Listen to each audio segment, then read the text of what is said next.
এই তো ভাইপো এসে গেছো। আরে হ্যাঁ কাকু, আসবো না? বিয়ের নেমন্তন্ন কেউ ছাড়ে নাকি? তা বলো কখন এলে ভাইপো? রেডি তো কাকু আমি দুপুরবেলাতেই হয়ে গিয়েছিলাম, কিন্তু দুপুরবেলাতে আসলে ব্যাপারটা একটু অন্যরকম দেখাতো, তাই ওইদিকে সূর্য অস্ত গেল আর এদিকে আমি বিয়ে বাড়িতে উদয় হয়ে গেলাম। দারুণ কাজ করেছো ভাইপো, একদম নিজের বাড়ির অনুষ্ঠান ভেবে ফুল এনজয় করো। আরে কাকু, এটা তো আগে বলবেন, তাহলে আমি একবারে বিয়ের আগে থেকেই চলে আসতাম, একবারে তত্ত্ব সাজানো থেকে। আচ্ছা আচ্ছা, তাহলে যাও স্টলে যাও, গিয়ে খাওয়া দাওয়াটা স্টার্ট করে দাও। এসেই অলরেডি স্টার্ট করে দিয়েছি কাকু, ননভেজ একবার টেস্ট হয়ে গেছে, এবার জাস্ট আবার ফুচকাটা গিয়ে খাবো। আচ্ছা আচ্ছা, যাও যাও যাও। কিন্তু তোমার মা বাবা কোথায়? কই দেখতে পেলাম না তো। বাড়িতেই আছে, ওই বোধহয় 9টার দিক করে আসবে।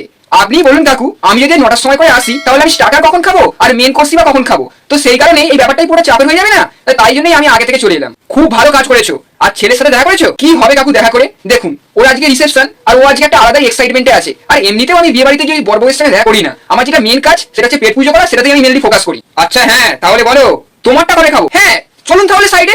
উইথ চিজ নাকি উইদাউট চিজ?